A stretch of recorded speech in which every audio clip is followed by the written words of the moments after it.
The internet is filled with thousands of mixing tips, all claiming to be the secret ingredient to your next mix. Well, I'm here to tell you that they're wrong. Kind of. Well, actually not really. There's a lot of great mixing tips out there, but that's not the point. The point is all of their mixing tips lead to one mixing concept, the one mixing tip to rule them all. And here it is. It's focus. Now, in order to understand what I mean and how to use focus practically in your mix, we need to understand how speakers work. Everyone is going to listen to your music on a speaker of some kind, unless in the future it's being piped directly into your brain. All of your sound has to come through a single speaker cone, maybe a speaker cone and a tweeter if you're lucky. In the studio, we have access to tons of great listening equipment to listen to music on, and they can handle most anything we throw at it. But that's the problem. Not everyone has access to great speakers. Your mix needs to translate no matter what device your audience is listening to your music on, and they're usually listening on a single driver earbud. Yikes. So you have to choose what matters most. You need focus. This T is your song. And this is your mix. So when you're ready to mix, you're like, we'll just add a little bit of low end here. We like a lot of low end. We'll add a little bit of low mids here. Maybe not too much. We don't want it sounding too muddy. So then we'll add some mids here because the magic is in the mid range. If you've been mixing a while, you know that. Then we're gonna add some high mids. And of course, we want some nice sparkly highs. Great! That's your final master that's got to go to the speakers. We're gonna add the lows, we're gonna add the low mids, we're gonna add the mids, and now we have a really big issue. There's not enough room for everything else. What? I'll clean it up. That's exactly what you're doing to your speakers every time you send a mix to them. They're trying to replicate everything, but they physically can't. You have to choose what to focus on. So, fundamentally, every tool that you use in your DAW is designed to create focus or take it away. EQ focuses on certain frequencies or removes those frequencies and shifts the focus somewhere else. Compression levels out a track and creates focus on that track. Saturation takes away from the focus of the fundamental by adding on extra harmonic frequencies, but it makes the overall sound louder and more rich and full, which can bring it more into focus in the track. Volume is focus. How much in focus is it? And panning shifts the focus from the left to the right. Once you understand focus, you start to mix completely differently. Not every track is treated the same. Not every track has to be the same loudness, and not every track needs to have the same frequencies all blended in, which is one of the biggest issues I see beginners do is they mix in solo. They solo out a track and they try to mix that track and then put it back into the song. And that's not how the song is supposed to be heard. The song is supposed to be heard as a collective whole. And some things need to have focus on them, and some things need to have focus shifted away from them. It's like putting together a puzzle. Every piece matters, but there's a lot of pieces that are just green grass, and they all look very similar, and they just kind of fill out the rest of the picture, and you don't know which piece goes where, and you start to get really frustrated, and you flip the table over and just quit playing with puzzles altogether? Or is that just me? The point is you need to choose which pieces of the puzzle matters most and create focus around those. Everything else is just supporting the main picture. Here's what I usually focus on.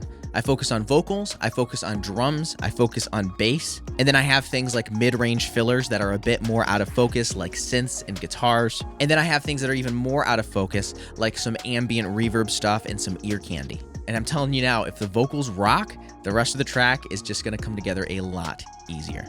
So let me show you this concept in practice. Take a listen to this track here. I'm stuck in the middle of the night, 'cause all I do is try. I'm waiting for the time to be alive. I can do this right when I miss you all the time, and my head feels like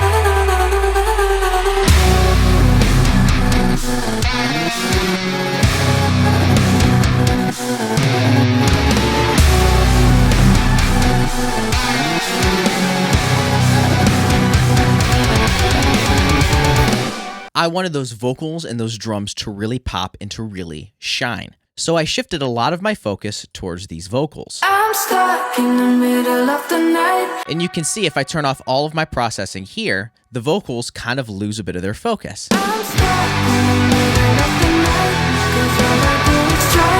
I'm waiting for the time to be alive. So I have a little bit of EQ, making sure that I'm shifting the focus to the main section of the vocals here. A lot of that low end doesn't matter, and cutting out a little bit of that mud. I have a little bit of saturation to kind of warm those vocals up. And then I have some compression to really make sure those vocals are setting where they need to, leveling out the track. Now, these drums also are extremely loud and punchy and in your face. Now, because I wanted the drums to sound super punchy, I had to be careful with that bass because the low end from the bass and the low end from the kick drum would start to cause some issues. And so I had to choose which one to focus on. And in this track, I chose to focus on the kick drum itself. So on the bass, I just added a dynamic EQ and sidechained it to the kick drum. So every time the kick drum hits, 80 hertz is being cut out of that bass.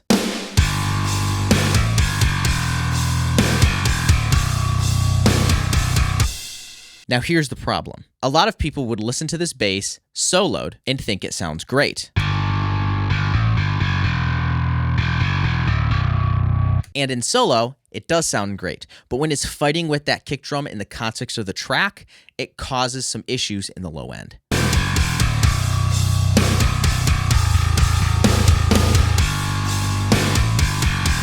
Now, there's some other things in this track that you might not have noticed, but when I take them away, you definitely notice, like the things that are blurry in a photo. If you were to remove those, the photo would look super weird. But because there's stuff in the background filling up the rest of the frame, it makes an overall nice looking picture. It's the same thing with music. I'm waiting for the time to be alive.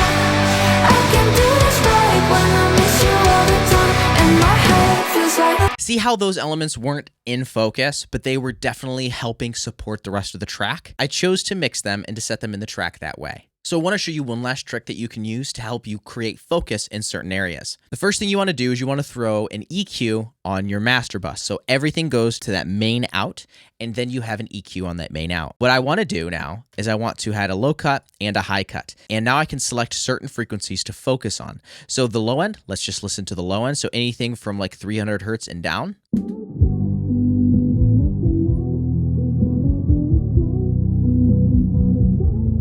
The low end sounds pretty good. There's nothing really fighting there. So now I can focus on the mid-range.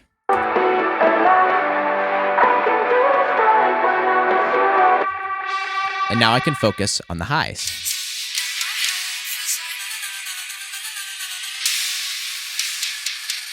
That's just a great trick to help you focus on certain areas of your track to see if things need to come in or out of focus. Now, vocals are the most important part, and they're the first thing that everybody hears and the first thing that everyone relates to. So nailing the vocal performance and the vocal recording and the vocal mixing is absolutely crucial for the quality of your song. That's why I built an entire free masterclass that you can watch using the link down in the description below. It goes from the beginning part of how to record a great sounding vocal to how to set up your room, even if you don't have acoustic treatment, all the way to mixing that vocal in a track to make sure it doesn't sound awkward alongside your track. You definitely need to make sure that you're nailing the vocals, and so that's going to help you there. I'll leave the link down in the description below for that. And if you enjoyed this video, you're definitely going to love this one over here where I break down the 3 levels of music production. Which level are you at? I'll see you over there. Now, as always, go create.